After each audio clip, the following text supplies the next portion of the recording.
I love listening to Elecbetter TV radio. For undiluted, unadulterated, it's probably replicated, but still not yet duplicated. It's sports only on Elecbetter TV radio. I seriously love listening to it. Hello, everybody. What's up, people? My name is Timmy Dakolo, and you are listening to Elecbetter TV radio. Stay tuned. Elecbetter TV radio. Redefining broadcasting. Listen. Here's what's You're listening to Elecbetter. And here's what's happening with their ability to be able to adhere. You are listening to Elecbetter TV radio.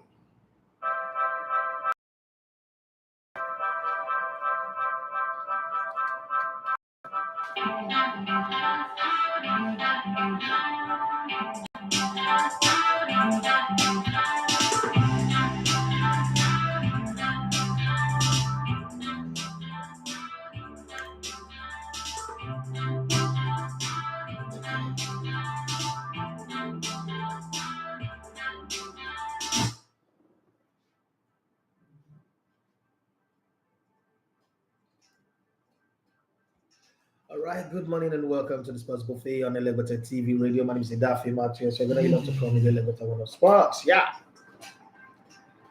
Somebody's breathing hard. They say we should let the poor breathe. I don't know if this guy is a poor man. I don't think so as well.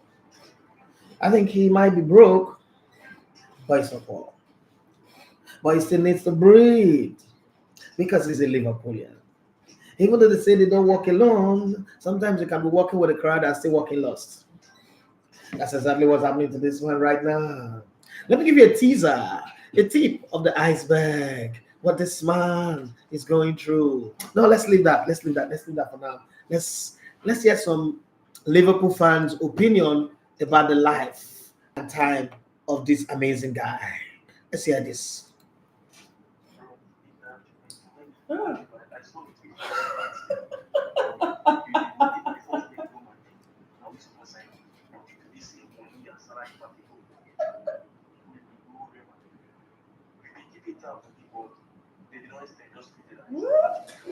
Doesn't want to leave and Madrid doesn't want to sell.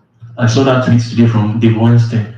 So we know it's impossible. So Chomeni is impossible. And imagine Caicedo for 115. How much will be Chomeni money for my club, Liverpool? This Liverpool I know. Oh, bros, I beg. We need DM. That Valverde, not even consider Valverde. Valverde is never what we need. I need a destroyer. But it's the Chomeni and Valverde is untouchable. The planning for Liverpool this transfer is just terrible, man. You get that kind of money for Caicedo since he the keeper.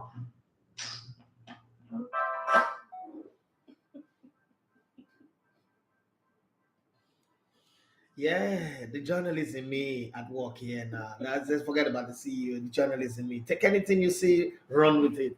Yes, how many years I've known him since 2018 or 2018. I've not heard this guy speak pidgin English. I've never heard him speak pidgin English. As a matter of fact, there was a time I wanted him to do a pidgin English show. He said he can't. Then why he grew up in Ajagule. It's not like he grew up in Ikoyi or an island. But when the issues of Liverpool, the matters that touches the heart, even though that the president of Nigeria says, let the poor breathe. And I repeat, I don't think he's a poor man, but he was choking. He couldn't breathe. And the only way he could express himself was in the same pidgin English. I didn't know how to speak. Yeah, welcome on to the show. That guy you're seeing on Instagram that's looking at you, okay, in case you don't know, this is me, right? No, you don't confuse us. That's the guy. He's going through hell. Please. This is the point where you guys need to ask Emmanuel. Emmanuel, send us your account number. Let us just help you. Let us send you money so that you can buy a ventilator, so that you can breathe. Because the man is not breathing. He's not breathing at all. The president said that you let the poor breathe. Once again, I say he's not a poor man. What? You can't breathe. How do you explain 1 minute you're pricing? Oh, man. Liverpool fans are not experiencing what Arsenal fans used to experience under Arsene Wenger. When you're pricing a player, you're adding 1 naira on top, 1 naira on top, like you're trying to buy for fish. Are you breathing? No, Sebastian. Let's come to you. Good morning. Let's start with that. Are you breathing?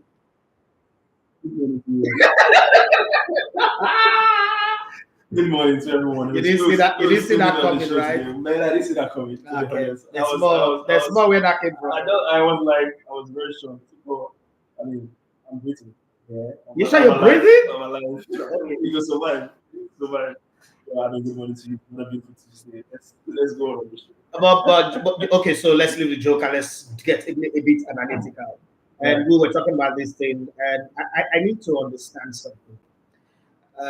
You wanted to buy Lavia, who, I mean, at some point we said, no, it's not a destroyer, it's not a good defensive midfielder. But then, as the day the transfer window start looking like it's getting closer, no, not even the transfer window, as the day for the kickoff of the league started dawning on everybody, you now realize that half bread is better than food chinchin. Food na food, whether I get taste or whether na 5-star or na 1-star, make us best belly food. That's what you started thinking. And you thought, okay, you know what? We can get this Lavia. There is nothing too hard in this Lavia deal. And then you didn't get it. You just didn't get it. And getting past that, did you see the Caicedo 111 or 110 million pounds bid from Liverpool? Did you see it come? No one saw it. Is there a part of you right now still thinking they were bluffing? They were not going to do that deal? I don't think so. I don't think the deal was going to happen. I don't think that was going to happen. The money was there. I believe the money was there. But you throw in a bid knowing this guy's preference was Chelsea. You knew he was going to go to Chelsea. Nobody saw that. But Mikhailo Modric's preference was Arsenal. And he still went to Chelsea. I understand, but it seems this guy has made it clear he was a Chelsea fan from day one. Although there were reports that they got the all clear from his management, that they should throw in that bid. So maybe they were played at the end of the day or something. I don't know. They were used to up the at the end of the day. But because I can't just see you agreeing a deal for a club without speaking to a player, speaking to a representative. You just go all out there, his preference, you just throw over a British record transfer fee for that player. And you still didn't get it. So historically, Moises Caicedo is the first player ever to be bidded a record transfer fee and he still didn't move. What do I say to you? Sorry? He's a good player. I mean, he's on demand. Is it what that amount? Maybe not. These guys have one great season. It was a fantastic season for. Do you think that McAllister and Enzo Fernandez have changed the way midfielders are priced? Because normally these numbers are reserved for strikers. Yes. Do you think that McAllister and Enzo just changed the way midfielders are priced? Because even Arsenal bid 105 million to bring in Declan Rice.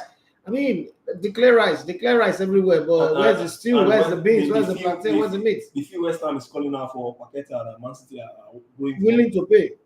Over 70, 80 million pounds as well. So I think the market for midfielders, the price has been blown up since Fernandez beat Chelsea and all that. Do you also think that Saudi Arabia also made it almost impossible for anybody to say the price is too big when you look at what Saudi Arabia is paying for retired players, pensioners, and what they're putting on the table? Neymar is going to be unveiled today or tomorrow.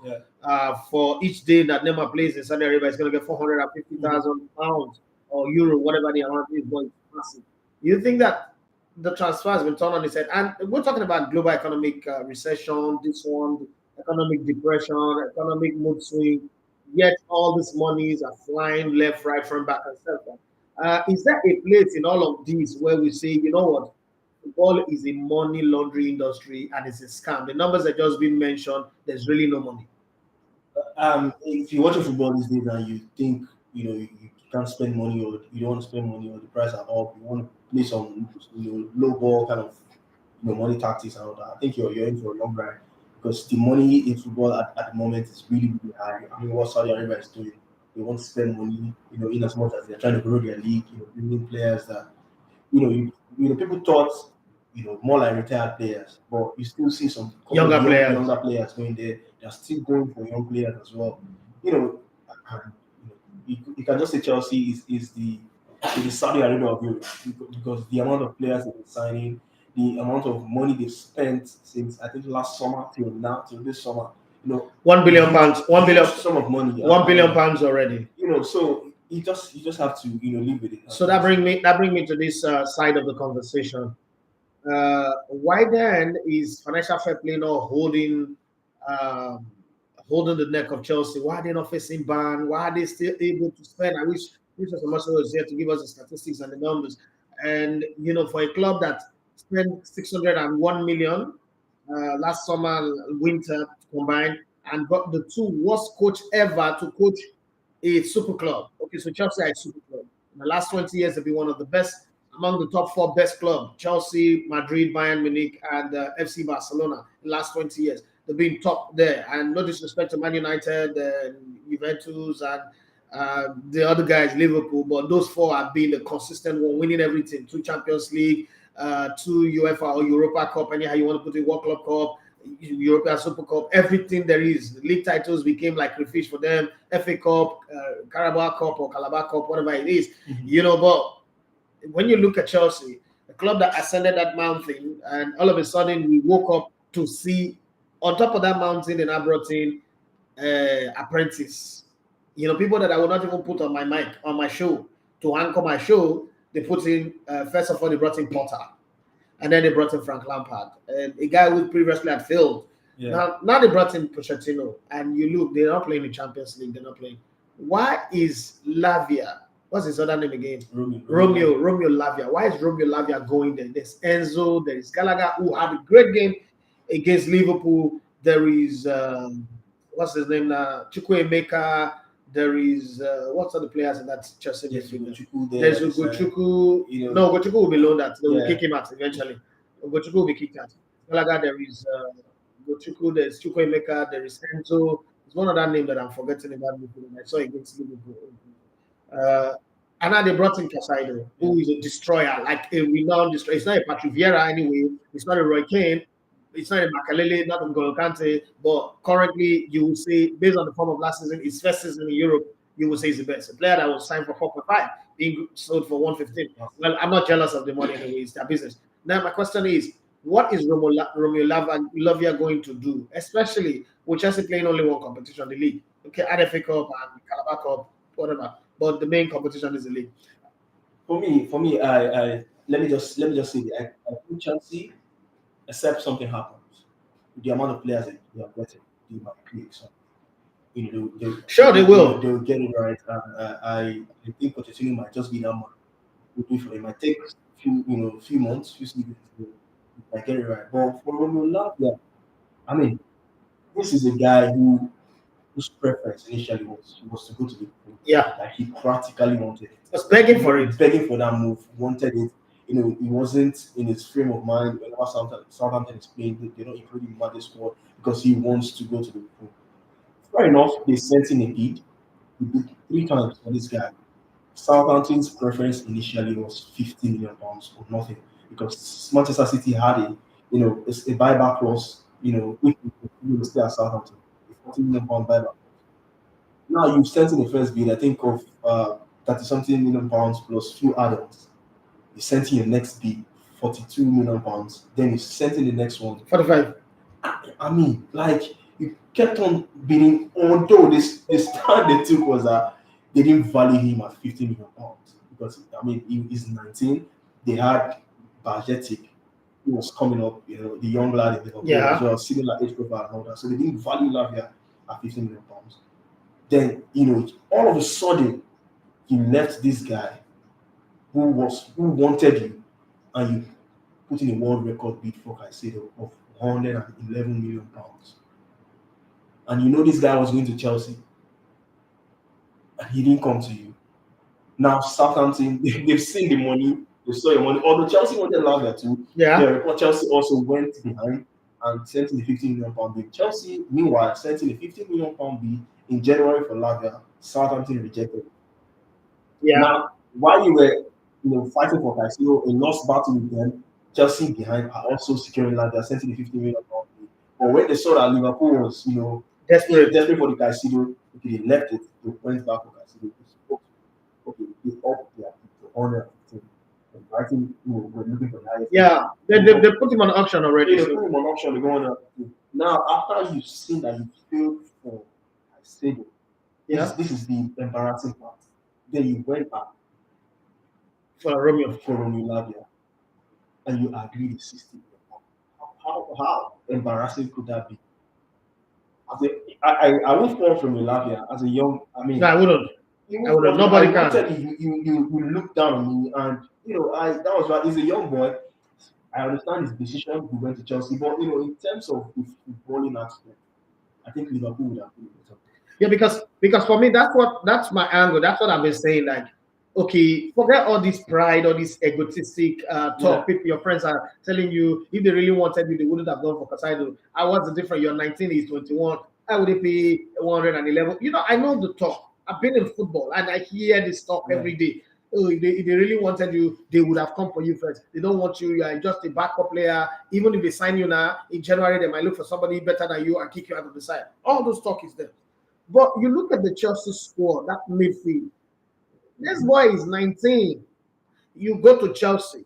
There is Enzo there. There is Caicedo. The same Caicedo that keeps you on the bench in Southampton is a starter. They're paying 115 million. They're going to pay him a very massive salary. You're not going to match him. You're playing the same position that both Enzo and Caicedo are playing. Those are the alternative position for you to play. Either the one that is the destroyer that is going forward, or the ball carrier, or you're the Granit Xhaka, or you're going to be the Thomas Partey, right?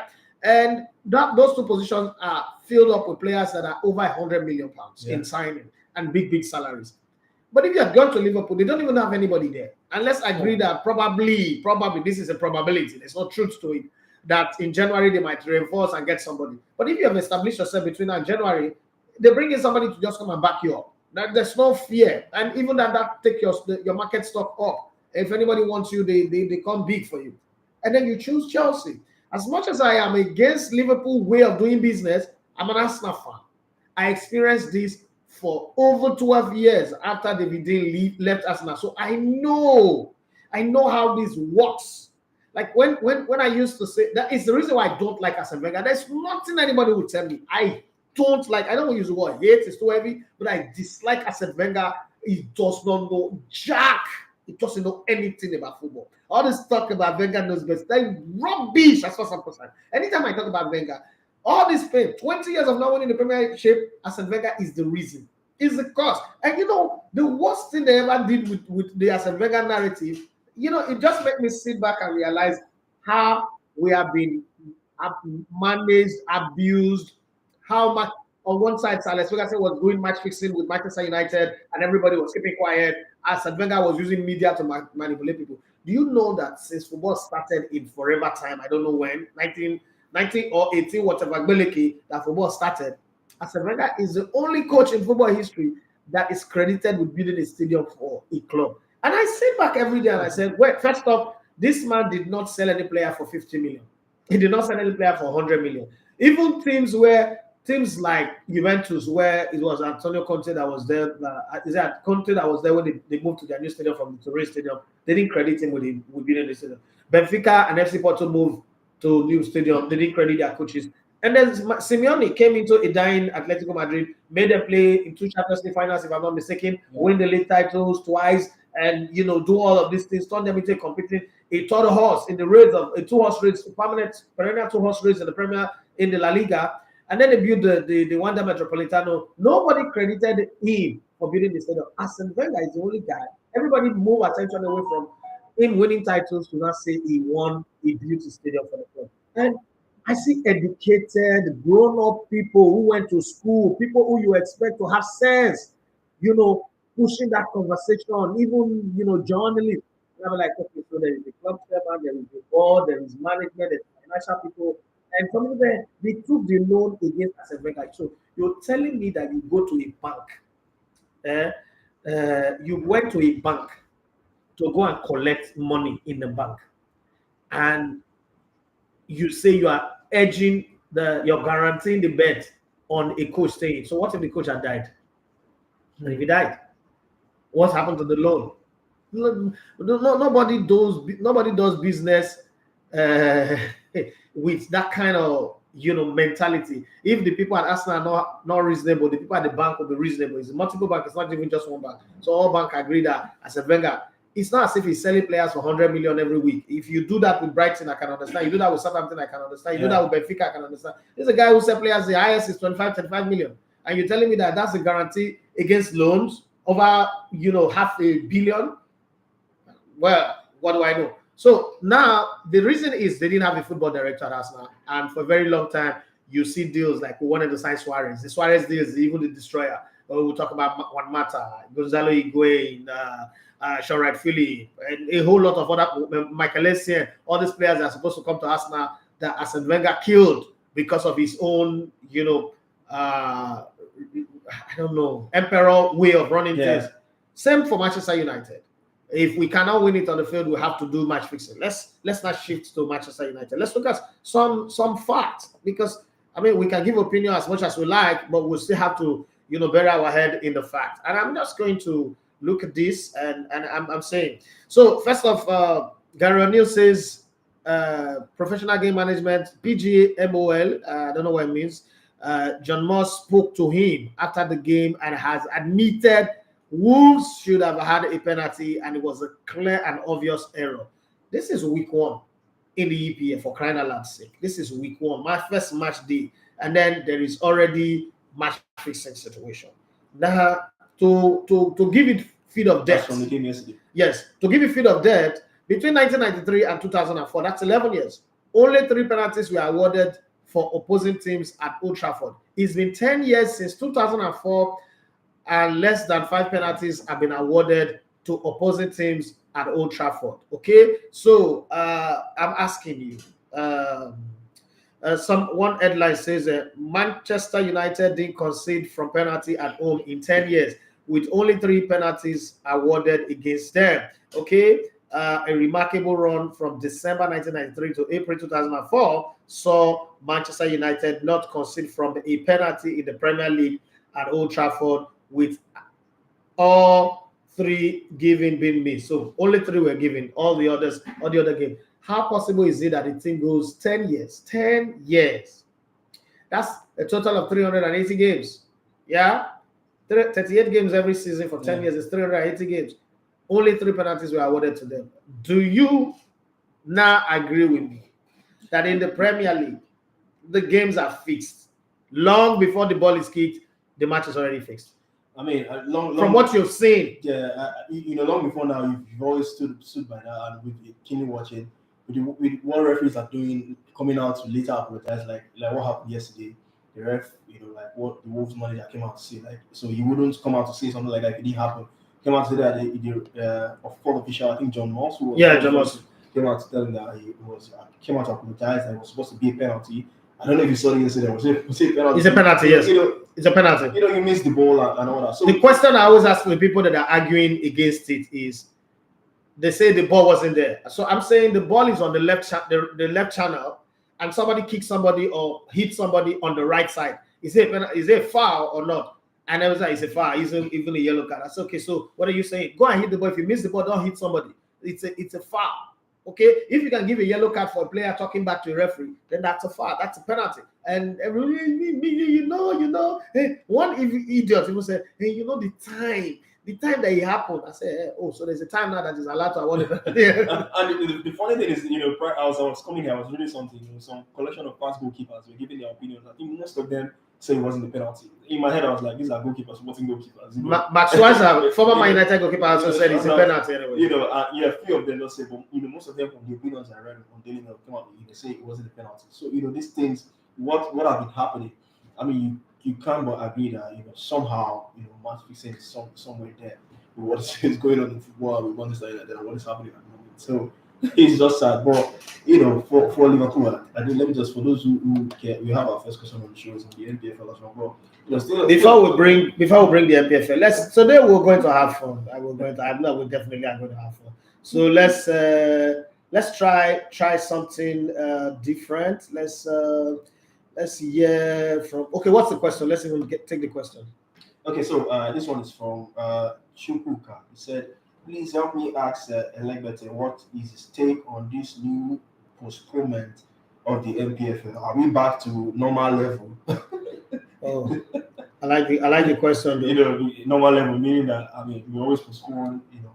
Whenever it's the start of the new season in the MPFL and all that. So he's asking what's the take, what's the reason. I hope it won't get postponed again and all that. So that was the question. This is just me rephrasing, but what's your take on the new postponement? Good.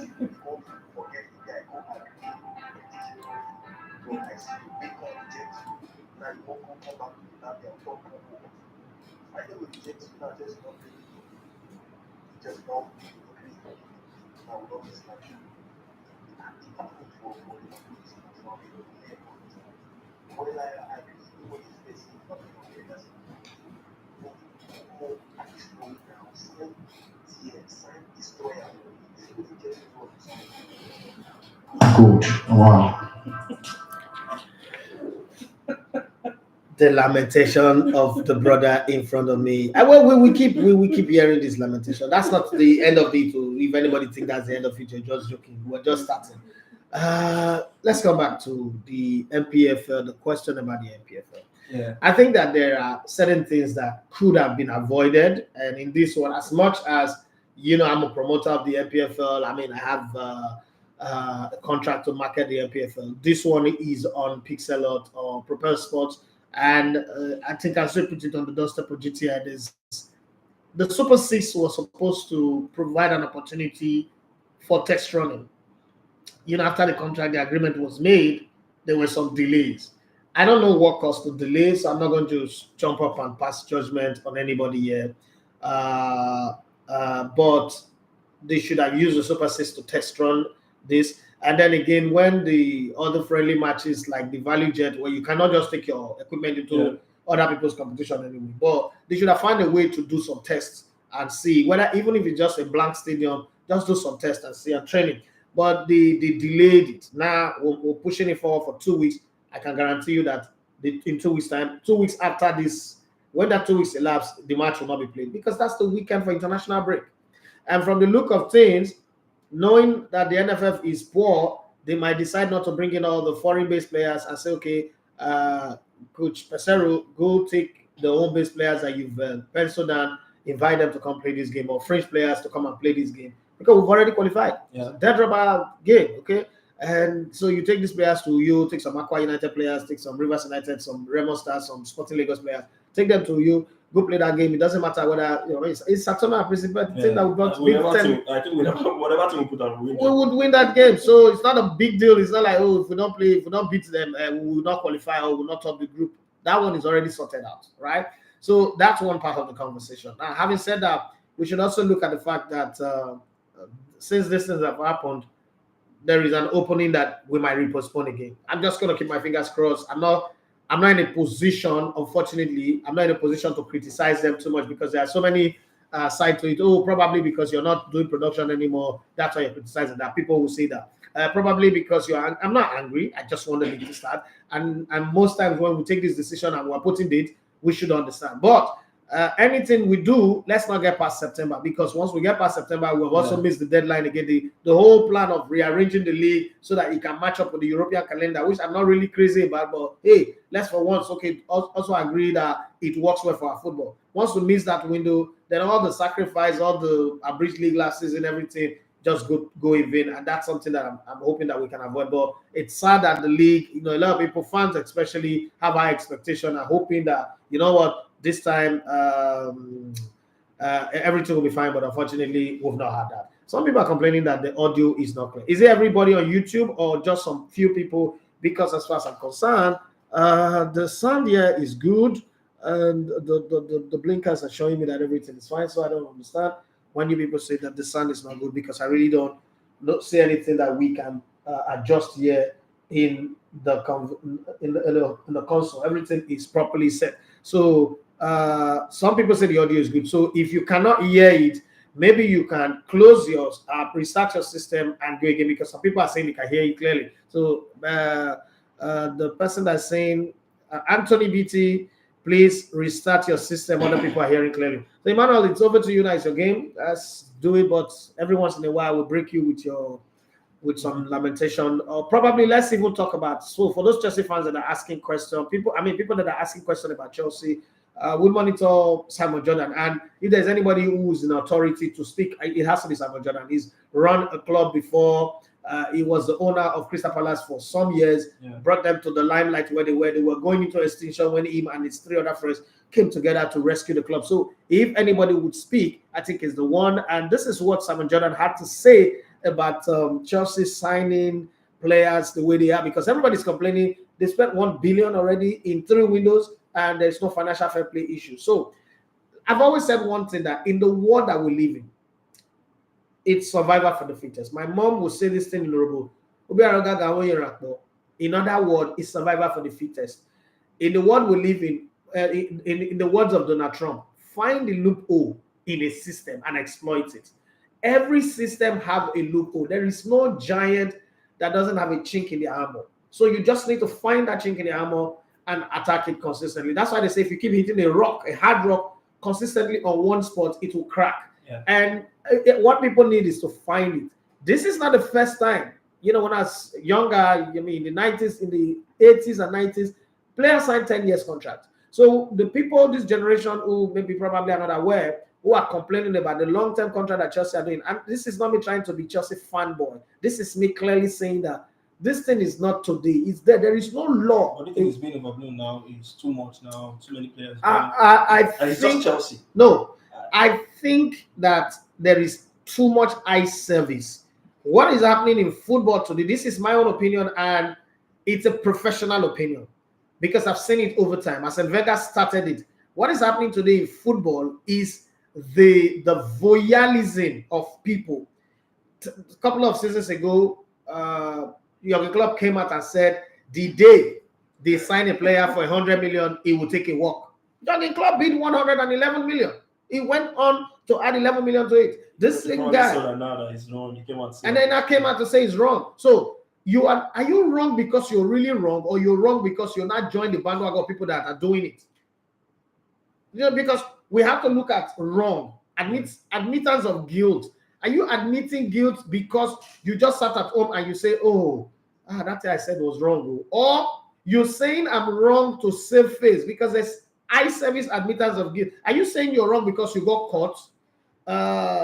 It's Rihanna that sang that song. It said, "You're sorry." You're sorry because you got caught, not because you're really sorry, right? So that's the thing. No, it's not Justin Bieber. It's Rihanna, but I can't. Forgotten the song. I mean, I'm not the. I like listening to music, but I can't sing to save my life. But I know it's Rihanna. Something. Wait, please. Something like that. I think for Klopp, if left for him, he still wouldn't do it. Arsene Wenger. So I didn't tell her I was wrong. There's something in me that tells me that just doesn't like it. But it was the one that bidded for it. There's no football director to blame on this one. So you look at the deals that he's also done. He signed Darwin Núñez for 80-something million. What's the difference between 80-something and 100 million? Mm-hmm. He signed there's a shows like how much did you people pay? 60-something. Yeah, so you're not far from the market. You have to understand the trend. When I was growing up in the 80s, to buy a car is 5,000 naira. 5,000 naira, you buy a brand new Peugeot from France or assembled in Pan in Kaduna. You drive it with comfort. The first car that I used to learn driving, the first car is my uncle's car, SROS 505 Saloon. Very fantastic. It's a stick, or what they call manual. Fantastic car. Brand new. It was brand new. Tear rubber. Right? They didn't spend up to $1 million to buy it. Now we buy it used, Nigerian used, where once you buy it, you have brought cost into your life because you keep fixing legs, stabilizer link. You will know motor part, past mechanics, stabilizer linkage, the bearing, the sprocket, this one, that one. You will know all those useless things that you're not supposed to know. Even if you not study engineering, you could be a doctor, you could be a plumber, and you know all these parts because of Nigerian road. They tell you go and do roadworthiness for your car. Meanwhile, the road is not even worthy for car, but your car has to go worthy. All those things. You know, but now times have changed. You spend hundreds of millions. You hear that car is worth $200 million. Okay, not even naira. So my friend bought a Rolls Royce in what's it called, Lincoln Town, 396 million. They put the car in a living room, live for a parlor. Like, I go to his house and I'm sitting, I'm looking. I said, bro, this is 396 million, and this was like a couple of years ago when Goodluck Jonathan was still in power. So calculate what that car will be now, maybe over $500 million. So times changes. For you to come out and say that, you should think far. You understand what coaches used to earn when you were younger. What are you earning now as a coach? So to say that is bad. But hey, he said it. He's come out to apologize. I agree. But where I'm going to is the fact that we need to also explain to people who are complaining. And the best person, when an expert speaks, you just take it. You don't need to explain more. And this is what Simon Jordan on TalkSport have to say on the subject matter.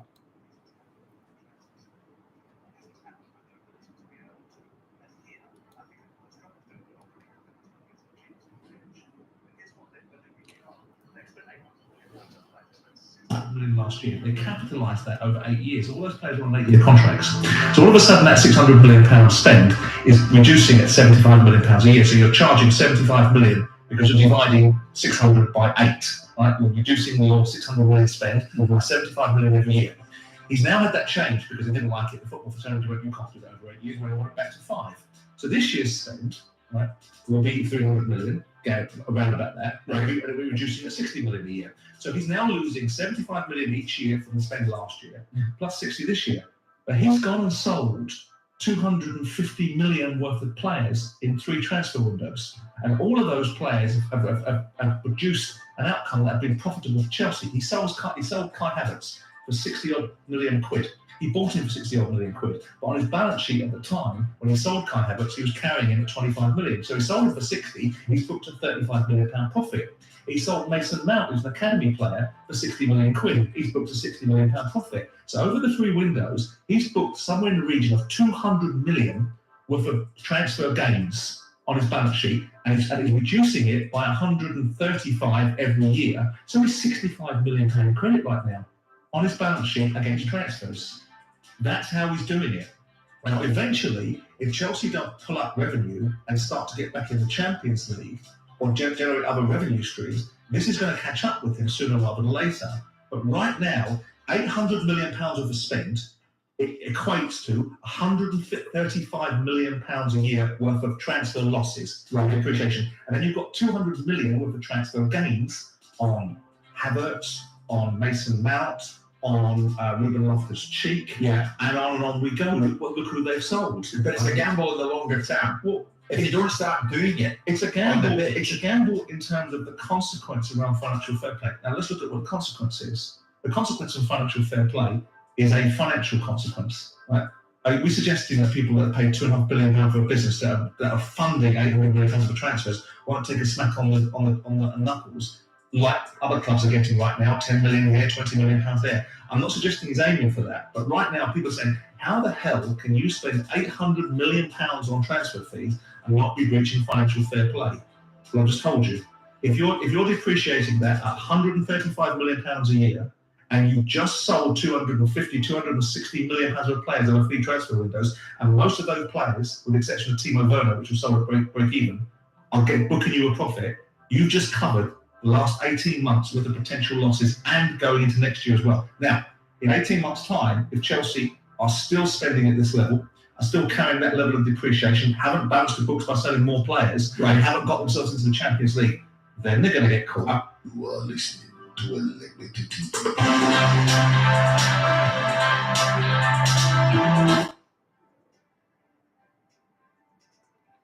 So we're back, Emmanuel, and we're still talking all of these things that have gone on in the Premier League.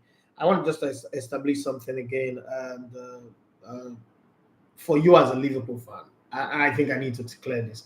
A lot of times we don't remember that there are other players who can play in this position that we're trying to cover. I've been screaming over the top of my head. I don't like Kai Havertz. I think that Kai Havertz is Edouard Arteta's mistake, and it's going to come back to bite us. I'm waiting for them to prove me wrong. At least no player have ever proved me wrong since 2004 that I started this thing. I thought that Arsenal should have bought Fofana. Not that Arsenal didn't go for Fofana. Fofana is at Monaco. Yeah. There's a player at PSV. His name is, what funny name like that? Ibrahim Zangara or Sangari. Ibrahim Zangari. These are players that you guys can go for. There is also the guy, Lobotka in Napoli. You could also go for him. And then there's a DM in AC Milan that I think did a good job last season. You guys could go for him. So must it be Caicedo or Romo Lava? I mean, I don't love you. I don't love you. Break your heart when somebody doesn't love you. There are other people who kill to wear the Liverpool jersey. You know, there are still players out there, and but the window is closing. Yeah, it's closing. That's why you know, initially Klopp wanted all the 16 days to go now. You wanted all the signings before preseason. You could excuse the nobody saw Henderson and Fabinho leaving. You've got Szoboszlai. I disagree. McAllister. They saw it. Transfer does not just happen overnight. And the funny thing is, you saw that they want to leave. So why sell without getting a replacement? That's another thing you want to look at. Because these are key players. You just don't let them go without lining up a replacement. We've seen clubs do it. Whenever you want to lose a key player, you hold him down, tie down a replacement. So once he's going, you replace him. Perfect switch. Perfect switch. So maybe that's a story for another day. So I believe there are players out there. They've been linked to a host of midfielders. There's Dukuria, Crystal Palace as well. Yeah. There's Amrabat who's still had a good World Cup, still waiting for him. Here, Manchester United having cold feet, waiting for him and all that. So many DMs out there. There's a guy from the Brazilian league they wanted to sign. Andre guy. Funny thing is, this same Liverpool were offered him to Fernandes before he went to Chelsea. When he was at River Plate, before he went to Benfica, rather, by the former sporting director Michael Edwards. This is a guy who had a good track record at Liverpool when he came. He came in 2016.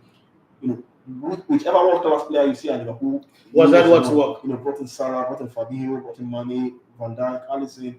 These are big money signings. Maybe not big for that club, but big for Liverpool. Like 60 million pounds, 70 million pounds in that range and all that. Then he left. We heard he had rift with the club, stuff like that and all that. Then you brought in a man who was retiring. His club's friend, we hear, brought him out of retirement, gave him a 3-month contract to run things. And so far, the signings this man has done were signings with release clause, no negotiation.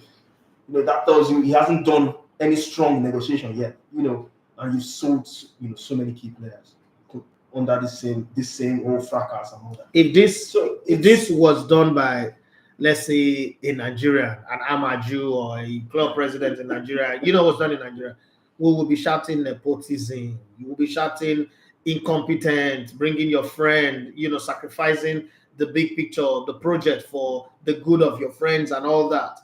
But now this is happening within the European Center of Excellence, and nobody's saying anything. Maybe am I being hyperactive? Am I being too demanding or expecting too much from Europeans? Or there is just something that is not balanced, especially now when you look at what is happening in Niger. Europeans can choose to deport you anytime. And you just say, "Oh, leave my country." You say you want to bomb them. I don't understand. This whole thing just showed that FSG out has been trending. They have their own faults as well. They have their own issues and all that. They can't spend like other clubs, but when it's needed, they brought in the money. They've made record signings at Liverpool, and and they were willing to put 111 for Caicedo. That tells you that the money was there. So maybe you just have to look at the structure of your club, what's going on. So FSG has been there, and you are sticking to your own guns because probably you've gotten the decision wrong. Because you don't sign players that have been there all this while. Caicedo has been there, you don't sign, you didn't go on when Chelsea were bidding 70 million pounds. You didn't decide at that moment that you want to put in that money. It was when you know that he was favored to go to Chelsea. So it just shows that the decision making has been wrong. So the fans that are shouting FSG out, like I've always said, and I'll go say it again. I know it's going to offend a lot of people. People say that is arrogant. Football fans are the most ignorant people in the world. Nobody's going to convince me on that one. And I know that my business now require me to embrace fans. And fans, thank you for embracing me as well. But the way you want to tell us when we're wrong, that we're wrong, I need to also tell you people that you're wrong. You don't know jack. You see the thing about, and I said this last time, people should specialize in the area where they are good at. Coaches should focus on coaching, tactics, managing games. That's what they're doing. Don't put a coach who's never run a business before to go and negotiate. Do you know what it means to negotiate? See, I sat down, I was negotiating a $20 million sponsorship. Just having a conversation for $20 million with a Swedish company to come and sponsor the Nigerian league. My leg was shaking. Transfer committee as well. So, one person so when you look at these things, you say to yourself, wait a minute. What business have this man even done? What establishment? What business has he run? Has he sat down to negotiate salaries of workers? Has he sat down to really build a business that would enable him to go and negotiate £100 million deal? He doesn't have the wherewithal, the education, the capacity, the personnel to do that. But in European football, you just give all these non-entities the powers to go and do that. And as Alex Ferguson is busy negotiating players' contract. Arsene Wenger is negotiating 50 plus £1. 50, you see the stupidity. They say studied economics in school. I think it's just it's a meltdown for all Liverpool fans out there. I don't know if you saw Babatunde Koiki's comment on that. I saw it. I also had a chat with him as well. We're just talking. He's a strong Liverpool fan. We were just talking and all that. He said everybody agrees we need a financial, a football director of every part, a specialist football director, because what is going on is a mess. It's a mess. Like you said, there's still time. 2 weeks left. Yeah, there's 16 days. There are players out there. There are players out there, and they might just surprise us and like go on to sign the one who comes in and do a fantastic job on that. But we'll wait to see. But I mean, clubs know that Liverpool is desperate. Historically, Liverpool are not used to signing players that everybody knows, so they should go back to what works for them. Exactly. So go back to what works for you, and we just hope that this doesn't derail the preparations for the season. Because I see them doing well. You know, McAllister we saw him on Sunday, fantastic player. You could tell that he wants to go forward, but he was playing that number 6 role, playing so well. Although Enzo outshone everybody in that midfield, Enzo was the star. Enzo was the star. Played so well. But if you look at it from the Liverpool angle, McAllister was good. Yeah, that was fantastic. So just give these guys a destroyer. I love how Szoboszlai and McAllister are creating a pair. Yeah. They need one person now to triangulate that pair to make it a tripartite, movement in that midfield will be good. There was a draw. I mean, you don't expect to go to Stamford Bridge and beat Chelsea all the time. Yeah. There is a whole lot of bright light in that game, because when you look at that game and then you go to the Man United game where they robbed Wolves, even though they won, you saw how Wolves are victims of their own profligacy, their own wastefulness. And you look at that game again, if you look at that game from an eye of a neutral, not a fan, you will notice that as much as we all agree that Man United won and Wolves were robbed of the penalty, on the converse side of the conversation, I would say to myself that Wolves lost this game themselves. They had chances to score 4 or 5 goals. They were either too naive in front of goal, they had all the chances, and then they made Onana look like a magician, like he's Doctor Strange. He knew where the ball was going even before you kick it and all that. So I will blame them for that one. But they take home for me, the downside of Manchester United was the ease with which Wolves were cutting through their midfield. I wouldn't say hot nitro butter now, but I could say shopping vegetable like the woman in Ajah Market or my 12 market. It was just easy. And if that continues, honestly, all across the season, you're not going to play Man City with that kind of midfield. Yeah. And Haaland is not going to have 10 of those chances and not verified. It's gonna be a mess. Suarez will not play in that kind of a game. You're cutting through Man United midfield like that and putting the ball on the plate for Suarez, and he's going to be playing stamping the opposition. There's so much as Onana can save you from. Okay, it's going to come a time where my former manager, when I was a Brailer, Jojo would say, "Now what to keep us in the catch." And just to say, the club is that you can't. Klopp seems untouchable for Liverpool. You just can't excuse him for this one. I think it's part of the issues here. It's becoming too powerful. I hate coaches being powerful because he came as the savior. You give him credit for that. But first, your job. Let some other person do their job. Exactly. So you can't abstain him from playing in this one. But I just hope they make that perfect signing. Well, it's all you now till we leave. Yeah, enjoy the show. So moving on the show, still on the NPFL, we have one more question from Patrick, who's always listening to the show as well, commenting on YouTube. Thank you always for WhatsApp as well. So he sent in a question, but before I go into this question, still on the NPFL, let me just make it clear the new date for the start of the season from the question from Chuka. So the new date is September 8th to 10th. That's a new date that has been fixed for the league to start. And that's Friday, Saturday, Sunday. Yeah, just to add to that as well, the IMC also revealed that the NPFL Live app, which there's no IMC again. Oga, don't let the label come and sue me. They came and said that the Live app, which was commissioned to stream the games, have not been fully tested across some selected stadiums. So we're wait to see how they're going to test run this before the proper season is going to begin. And also, I thought that they should have started and probably go back to last season's production system because the date should be sacrosanct. This you're killing the energy. There's an energy in the air for the Nigerian league. What you're doing now is killing that energy. I would have said, okay, start the season, get your production of last season back while the MPFL Live is trying to get themselves back together. And it might even give you a shorter time. Before you know it, you would have started. I don't know, they didn't consult me, so let me keep my consultation. Any ideas for all the draws? So he's going to hold this Thursday. Supposed to be on Thursday. Do I plan to be there? Okay, so I have a date with Jonathan Koboret today. Yeah, when I'm holding. The draw is holding. GTI's office. Yeah. When I'm done with that, tomorrow I'm going to school. Thursday I'm supposed to be at home with my kids. I don't know. I will decide. I don't know if I want to go there anyway. All right. So the question from Patrick said there has been no announcement of a sponsor for the league so far. We know there's a little or no money coming from the government. Players are already in camp and transfers are ongoing. Is the resumption date still in reality or just on go? This is how Patrick. Well, it's on God right now, Patrick. And Patrick, thank you for always being on the show. It's not easy for always being on the show, not even just only on Tuesday. Thank you for always being on the show. Now, this is what I'm going to say to you. Every state is also trying their very best to, raise money.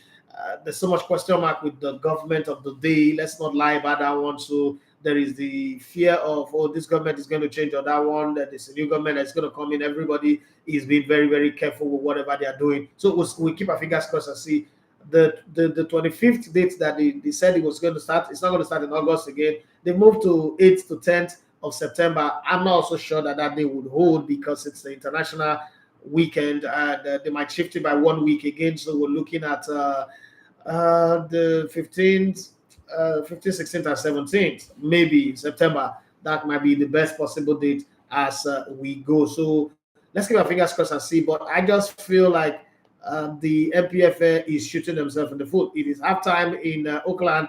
Spain and Sweden are still playing goalless. Halftime there, the Women's World Cup semi-finals. I just thought I should bring that in the conversation tomorrow. England, after battling Australia in cricket and having all the disagreement, they're going to battle themselves in women's football. And Australia have a chance to go further, or England goes to the finals, whichever way it goes. So I think we would see what happens. Now I'm resigned to keeping my fingers crossed. It also affects the marketing plan because I'm both marketing the league and also in the marketing committee for the NFF. And sometimes it is crazy when the things you want to market is being damaged right in front of you. And it's like they give you fresh fish to go and market. Somehow, but they gave you the order, but they didn't give you the fish. By the time they bring the fish, you're already selling the fish verbally. By the time they bring the fish is already rotten. So the price you agreed on might have to depreciate and get knocked down. So I really worry on that front, but we'll see what comes up. We'll see what happens. All right, moving on the show. Our next talking point, like you were talking about the Women's World Cup. Let's talk about the Super Falcons. Now they are back in the country. And they are back as heroes because they did us proud in Australia, absolutely, and in New Zealand, and before they landed Nigeria. I mean, we saw the statement from Fifth Pro.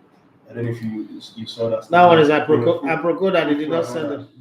They were like, let me just quickly read the statement. Following the Nigerian women's football team's elimination from the FIFA Women's World Cup, Fifth Pro can confirm that it is assisting players in a disagreement with the Nigerian Football Federation concerning bonus payments, camp allowances, and expenses, some of which goes back to 2021. During the World Cup, the players expressed the desire to remain focused on their performance without making public statements or facing other distractions. However, the Super Falcons believe that this is now time for Nigerian Football Federation to honor their commitment and pay the outstanding amounts. The team is extremely frustrated that they have had to pursue the Nigerian Football Federation for these payments before and during the tournament, and may have to continue doing so afterwards. It is regrettable that players needed to challenge their own federation at such an important time in their careers. Fifth Pro will continue to work with the players to ensure their contractual rights are honored and the outstanding payments are settled. That was a lengthy statement from Fifth Pro, and coincidentally, as this statement was released, the whole Super Falcons. Yeah, well, it's good. It was good that they did that. Posting it, on their several Instagram page, raising their awareness. Simultaneously, they were doing almost all the players did that, and some Super Eagles players commenting, lend their voice as well. We saw the comment from Sina, we saw from Igalo, we saw from next players, Anichebe and the likes. Now they are back because the NFL president received them, the first lady received them as well. In Guso's word, he came out to say that by reason of their FIFA World Cup finish, they will earn $60,000 each. The NFL really wanted the team to go further in order for the players to earn more money, which they truly deserve. Now, this is the part we are waiting for. said, I want to assure that the players and the officials will be paid all their entitlement as soon as we receive the World Cup money from FIFA. So the NFL president has assured they'll get their money.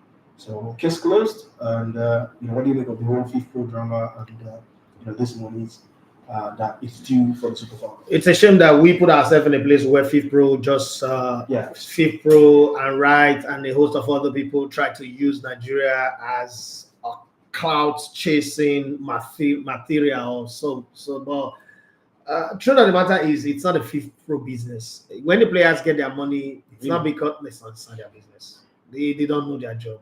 It's not their business. They just want. Why didn't they get involved in the Mbappe issue? Why have they not gotten involved in other players' issues? So sometimes when FIFPro come out and be saying all these things that they're saying, I just look at them like, hey, shut up, get out of my face. England women had a financial dispute with the English FA before the Women's World Cup. Where was FIFPro there?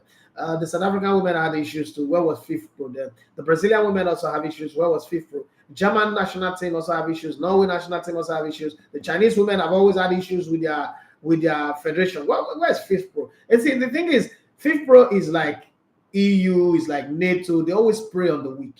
We are the ones that are very weak. We have an FA president that cannot tell people to shut up. If I the FA president, I'll come out and tell people, shut up your mouth. We do not know you. We don't have business with you. The money is not coming. Well, first off, all these things, they created a media noise that does not exist. They created a storm in the teacup that FIFA was going to pay the players directly. I said it here that that's not possible. Everybody said I was hating on the player. I'm not hating on the player because it is not possible. FIFA does not have a contract. If FIFA pays Nigerian players directly, FIFA will put itself in the biggest trouble ever. The US women national team will come and say, pay us our money directly, pay us our money. Then the federation will say, okay, we're pulling out of FIFA. So it's always not going to be possible. It's not going to happen. It's not going to happen.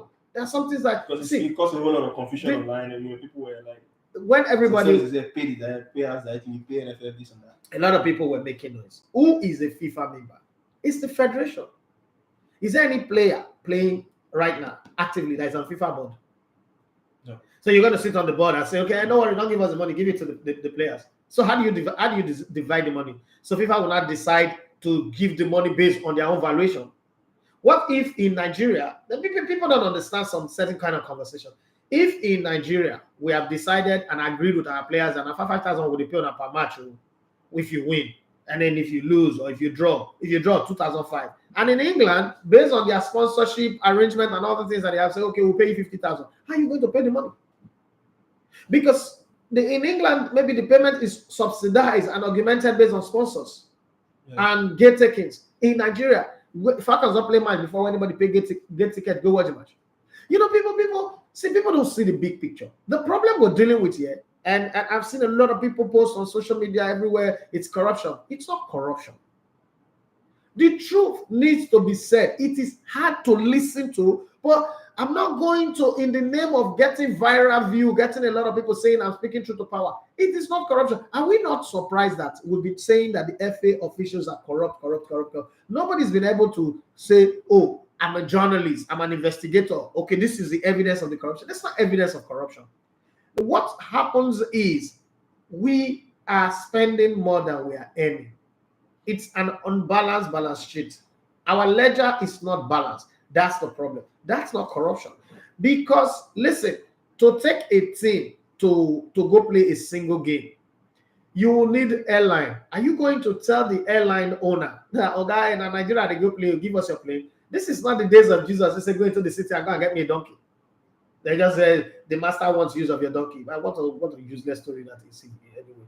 And then take the donkey. Who's your master? Your master want donkey, not go buy donkey. If the master, me, I'm the master for my own, that's why I have my own donkey. Tell your master to go and buy his own donkey. That'll be my donkey, go take do that one. That's the conversation. So when you spend 300 million in putting a team on a flight, it's coming out of an account. It's coming out of a budget. It's coming out of somewhere. And if you cannot, fill that up, then it's going to be let me borrow the words that used to trend in media, in sporting media. It's going to be a lacuna. As Ama Ignis, the guy who brought me to the media, would always say, there's going to be a lacuna. That vacuum is what is causing problems. So it's like you're earning 100,000 naira monthly, and you are paying bills, you have other debts to pay, and your monthly bill is 250,000 naira. There's always going to be a shortfall. That's what we're having here. So when people shout, people should direct it towards the government. Name a substantive National Sports Commission that their job is to take care of sports, right? And don't mix them up with the Ministry of Youth and Sports. That marriage is what is killing our sport. And it's not just football, it's basketball, it's wrestling. That's the reason why the Tigers qualified for a championship some time ago. We couldn't go, not because they did anything wrong, because we could not pay a business class. The players are too tall, they will not sit properly in economy. We could not find the money to pay for business class. And when we came up with an excuse that the president of Nigeria said they shouldn't go, why? It's a lie. The president said they shouldn't go. The president didn't have money. There's some money. So that's the real problem. And FIFPro can speak all the English, can do all their press release. FIFPro was not there when Ibrahim Gusso paid 7 months of the wardrobe salary. He wasn't there when he paid the salaries of the under 17s, the under 15s, and the under 20 coaches that were being owed over the last 1 year plus. He wasn't there. He wasn't there when they gave Baba Fabiraji 20 million. He wasn't there when they gave the girl, the lady that was with the former media officer of the Falcons, Jane, 20 million, or the current one, 15 or 18 million. It wasn't there. So they shouldn't come here and try to say, I'm owing you. It's not corruption. I'm owing you because I don't have. I said this thing here before. Last year, November. As of November, we were owing rent 7.5 million. We've paid it now. But at the time, we were owing, and I kept negotiating with the people like, look, I'm owing you. I'm doing some job. They've not paid me. I just started a new company. I'm struggling, but I'm going to get your money done. And then we put the timeline. You have to pay XYZ between that. You have to pay 60% of the money between now and May. And by May, I've cleared up the whole money, right? Would you say I was corrupt? If I was a public business now, if I was in government, you say it's corruption. It's not corruption. There is just no money. People need to understand that. On the NFF part, this is why I blame the NFF. And I'm scheduled to have a meeting with Ibrahim. So I think an NFF should be transparent enough to talk to the public, engage the public. You never can tell who will join you. We tried it with our small business here. And sometimes we tell people, guy will not get money, will not be buy for it. And you see people, strangers, I don't know, people that I don't know, I've not met, they'll send me an account number, I'll send you money. People send us money to buy for it, to pay for data, because they love it. And then there's going to be transparency. You've got to tell the people, see how much we they get to, see how much this match what we just play, so see how much we spent. Desperate times calls for desperate measures. You cannot keep quiet saying, I saw that they don't for England, so they don't. No. In France, Mbappe wants to leave. The president of the country, Emmanuel Macron, the idiot, spoke to him. In Nigeria, if any player wants to come up for MPFL, you say the Nigerian president will even know whether MPFL exists. You see the difference. So you can't use the laws of what work in France or in England to apply in Nigeria. So you must find a way. First off, there is nothing that comes bigger in business than goodwill. Earn the goodwill of the people, you earn their trust. And once you earn their trust, I sat here, my birthday, and cake is coming from different places. My son is having birthday, and people who are also struggling and they are sending. You think that if I don't have a goodwill with these people, they will do that. So if you come out and be honest, we just played Guinea, and we just played Sierra Leone in Liberia. Just the flight alone, minus hotel, minus this, just the flight alone cost us 300 million in Naira. That charter flight that took us there and brought us back. The funny thing is the journalists inside that flight that is entering for free and going and coming back, I've not ever in my life entered a free flight off courtesy of the NFF before. Turned it down every time they offered it. Would not come out and say, we benefited this. So how much does it cost to go from Nigeria to Liberia and come back? And then you multiply by the number of people. And then to not keep a plane in the airport. You think Alan Oyema is the president of the world? No. So all of those things are the things that happen. When the Falcons were busy playing friendly matches against Canada, USA, Mexico, and the rest of the people, you think that they're not spending money to play those matches. So that's the shortfall that is affecting all of this bonus. Do I like what is happening? I don't. But come out and speak the truth. Let me give you this. When I got sacked in 2017 and I come out and say I was sacked, my own friends, my inner circle was like, you're falling our hand. You shouldn't be saying you're sacked. But truly, I was sacked. You see this need for packaging, this need to lie and deceive people and position yourself like you are too big. It's the reason why most of us are suffering. You can't. If you're suffering, say you're suffering. Some people go use and laugh you. Yes, I saw people tweeting on Twitter. That ain't good for you. You told the show, say you too know. Yeah, it's fine. But when Murphy left, Sean left, Kingsley Dare left, all those gentle guys that are never anybody's enemy, Tipsy left, Chidozie Okoroji left, Sexy Joe left, they now realize that, there is problem, there will not be that favorite problem. It that changed.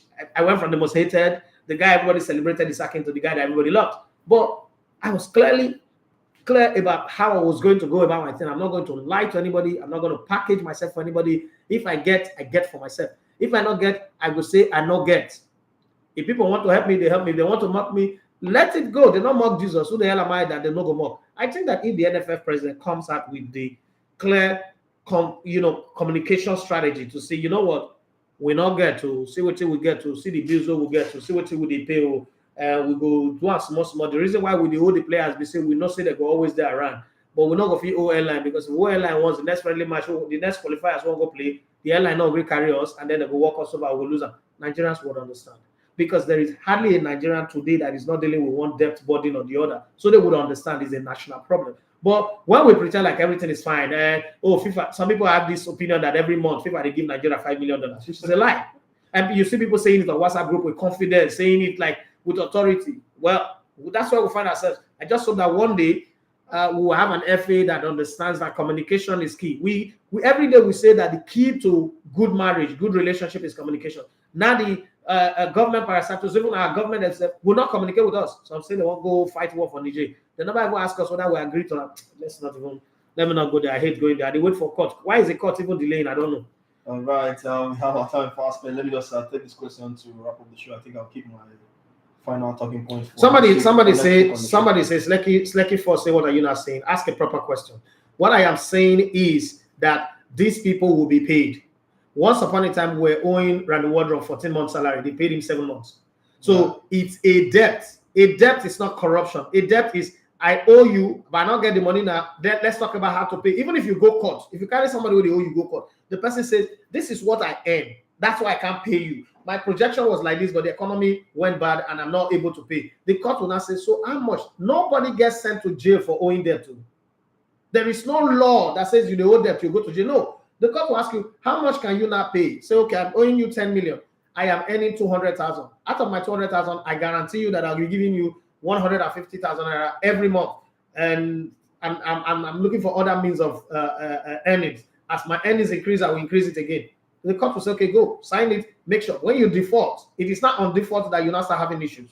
Nobody goes to jail for owing. So, Slecky, if you're asking me what I'm saying that it is not corruption. We should... Instagram, yeah? Yes, on Instagram. It is not corruption that is making players not get their bonuses and allowances. And people should stop comparing Nigeria with other football federations, because truth is, you that sits at your home and you're comparing Nigeria with USA and England and Spain and Germany, you, for the work when you work, then they pay you commensurate to the people abroad. You when they work for Nigeria. I've seen Nigerian journalists sit in the studio. It's corruption. You they work, your guy never pay you for 6 months. You still get the job, but you want to compare, are they paying you the way that this guy Sports or BBC or ITV? People want every journalist to go gongo at the NFF, call them out, blast them, always blast them. Every time in their company where they work. People, you just want us to attack the FA. Yes, it's good when they are bad, but the job of a journalist is not an attack dog. That the job of a journalist is to present the fact, the truth to the people. If they choose to believe them, not their own. If they choose not to believe them, not their own. I'm not going to use my platform. First off, lying about situation is not good. So that people will like you, you will get more views. Nah, I don't think I need that. The truth, I know it, and I'm going to speak that truth. Now, if it doesn't work, hey, so be Slicky for say, but for how long? Since I started watching football from the 1994 Nations Cup, Atlanta 96 has been the same. There can be a solution. Listen, one of the things that you guys have failed to follow, have failed to understand is, yes, there is issue in the system. 1994, nobody was old. The time that the Super Eagles will lose matches and they get paid their full bonuses, none of them are the talker. We played against Tunisia, leading to the 2010 World Cup. We played against Tunisia in Abuja. Winning bonus is $10,000. Draw. We played 2-2 in that game, and they gave the players $10,000 for each of them. And they drew the game. Nigeria has not come out. The players not come and say they overpaid us. And that has happened many times. You guys just get orgasm for negative stories. You get orgasm. If we want to be accountable, the players who are crying and complaining, somebody have already interviewed Ngozi Okobi. There is no space for us to, I mean, all the interview Ngozi Okobi is doing, Ngozi Okobi is rubbishing herself eventually. Okay, she's killing her chances. She's hot. The question I always like to ask Ngozi Okobi, every Nations Cup team, every Nigerian team that you have played for, are you aware that as they pick you, they drop somebody? Why is it that dropping a player is a problem? Marcelo have not played in a single Copa America before. Is it that he is not good enough? Players, we had the great player like Giovanni Eba in this studio, this same studio was sitting, and I asked him, how come you were scoring, winning Champions League for Bayern Munich, scoring goals, top goal scorer in the Bundesliga back to back, and you didn't get to play for Brazil? He said Wanderlei Luxembourg told him that you didn't play your local football in the Brazilian league, so people don't know you here. I'm not going to feature you. They invited him for friendly match. He still didn't play. The war did not end. They did not sexually abuse Ngozi Okobi. They did not hold back her money. They did not do anything. They didn't take you to World Cup. Then the whole world should have a meltdown. Brandy Day won the Nations Cup for us. They didn't take him to 2014 World Cup. Did we have a meltdown? Sunday Oba scored the goal that won us the Nations Cup in 2013. He didn't go to the World Cup. We went to go and pick Osazo Dewege and Shola Amiobi, who doesn't even know where he's from in Nigeria. Did we have a meltdown? Every time you are picked, somebody sitting on the bench or somebody is dropped. So why is it a big deal? Why do people want us? This is what I'm saying. People don't want drama, unnecessary drama. What do you want? Every 23 that is picked from a pool of 50, some people are dropped. Is Ngozi Okobi the only player that is dropped? No. So why is the whole emotional blackmail? You're not picked. Have we gone past the round of 16 before the World Cup? No. Did we do well in this World Cup? Yes. This is one of our best ever performances, just like the 1999 performance. So what's the big deal? What's the chances that if we are taking her, we will do more than this? The coach have the right to pick a player that he wants to pick. And if he doesn't pick you, I'm sorry. Players have been rejected from one team and they go somewhere else and do well. Focus on your club career and do well. That's my take on it anyway. But hey, players would always miss tournaments. Players will always miss championship. Kawaka was not happy that he didn't play in the finals of the Champions League. He wanted to make a move and go away. He changed his mind again. It's not a big deal. Players will have tantrums and drama. Doesn't mean that every time they have a tantrum and a drama, they can go and interview them. What I want to ask her? The same question that everybody have asked her, that she's spoken about, recklessly, and even went as far as saying some people don't play well. The funny thing is on her first live, on her first Instagram live when she wasn't picked, Aziza Oshola was on that live and called that she should go off the live. That whatever she's going to say will implicate her, will be used against her. It was the wrong time. It was not the right time. She came on but she kept talking. She did Saso Baywana. Listen, I tell you here, and if there's anybody in position, you've gone out with me. You've seen me with the best of Nigerian and the best of African players. We stand as equals because we've been in this journey long enough. Some of these fans who really shout and talk. If they see these players, they're not fit to talk to them. You've seen players who are high and mighty. When they see me, some even bow down to greet. I'm not trying to say I'm bigger than them. I'm just trying to say when we communicate, when we converse, we're on equal terms. Yeah. And when we have this conversation, Victor Kleba, you're always attacking us. I say yes because we're idiots. In front of Victor Kleba, most of these people are not going to fit talk. Even the so-called big journalists not going to fit tell Ikpeba to his face or coach her like I did. So so on a stupid chat. They're not going to fit. It doesn't mean I'm rude, arrogant, or foolish. No, it's just that sometimes with your mates, you can say some stuff. Because it's 50 and 45, which means we're in the same age bracket. Ikpeba, we're the same age bracket. Tanima was maybe older, yeah. Kechuku older. But you saw just which day we're together. Yeah, you saw us. When people were still running to do interview, you saw the way the camaraderie between us. I'm going to Bobore's house today. Now, my point here is that there are things that when I come out and speak, I'm not speaking because I'm a fan. There are things that I know from the inside. From the inside, that sometimes the only reason I want people to know is when I go sit down and do interview. And then again, I play football. I played football. I was invited to a national team. Mobi Paraku injured me and I had to go home. They went on to win in the Japan 93 on the 17 World Cup. My point is, There are things that I know that people don't know. And sometimes the way people want it is the one that's skewed one. That one way they're negative. Oh, let's jump on it. I said something to somebody the other day. I said 2 seasons ago or last season, a player Rivers United wanted to marry, a player that they brought from Wiki Tories that they were owing salary for 6 months. Won the league, they gave him $25,000. The salary was paid. He's on 600,000 monthly salary, was paid completely. He wanted to wed. They still give him 16 million. They go and marry. Yeah, I think you said that. You shared that story. Good. That player recently during the Super Series, they paid their salary and they cut his salary for discipline. And he was ranting. And I said to him, "You dey rant. This is a club that give you $25,000. This is a club that give you dash you 16 million naira. In this Nigerian economy, tell me one company in Nigeria." And some small upcoming journalists wanted to bounce on the story. As I told the guy, I said, "Listen, these guys will make them sack you. They sack you, go back to that wiki. Wiki no will pay you salary. You're not, nobody know you. Nobody know you. There are times where you have to have sense, common sense. You have to have it. A club that is willing to give you this amount of money, you are ranting because they cut your salary. You should go and ask. This is the protocol. When they cut your salary, you go to your HRO or you go to your accountant. You can't rant on media. It does not work like that. And he sat back, got the captain, first or Susan with the backroom staff, and we talked. And they told him why. And he saw the reason. I said, if this boy is not going to put you for trouble, put you out there. Finally, the house always win. They sack you, they bring somebody else. You think you're the best player that ever played in the league? People better than you are playing for this club. So it happens. And now you now realize that you were even at fault.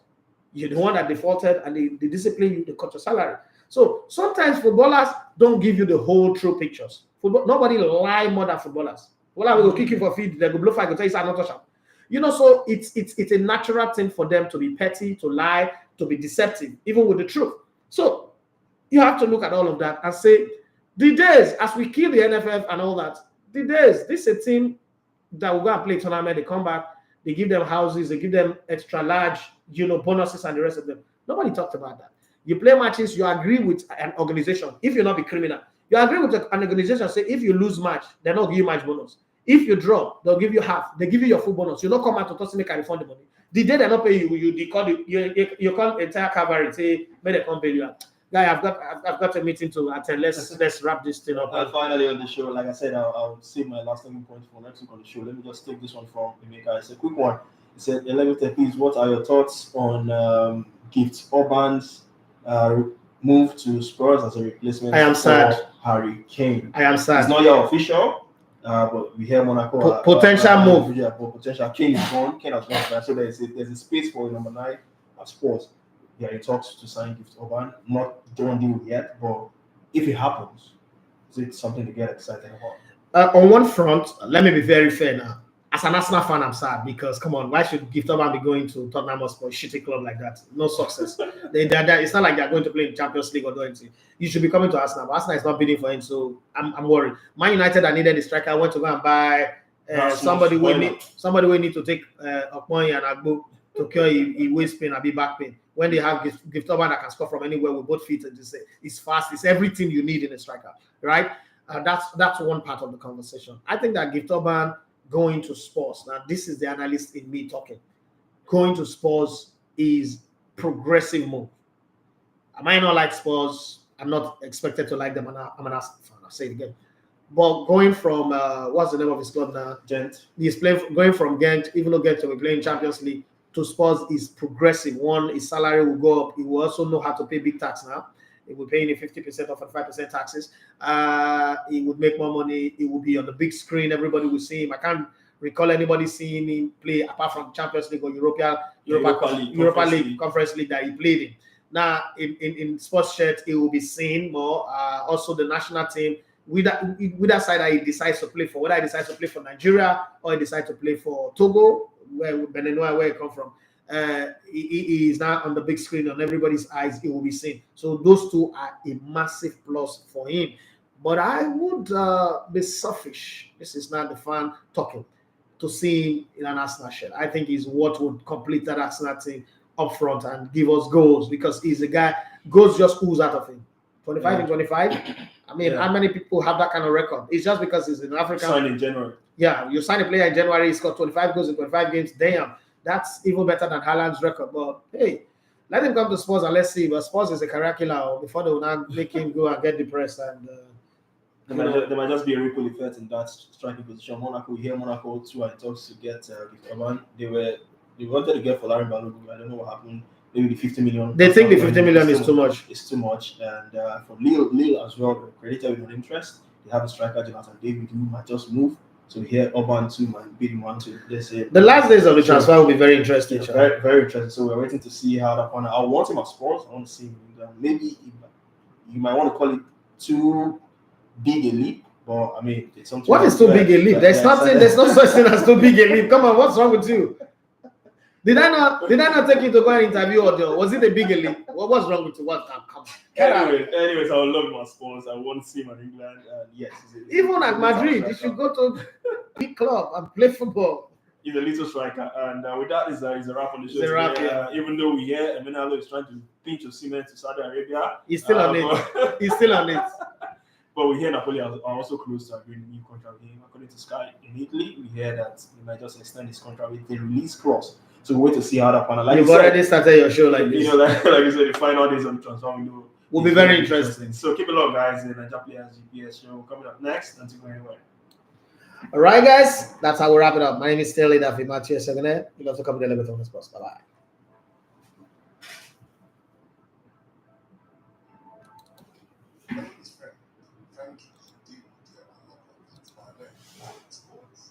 Thank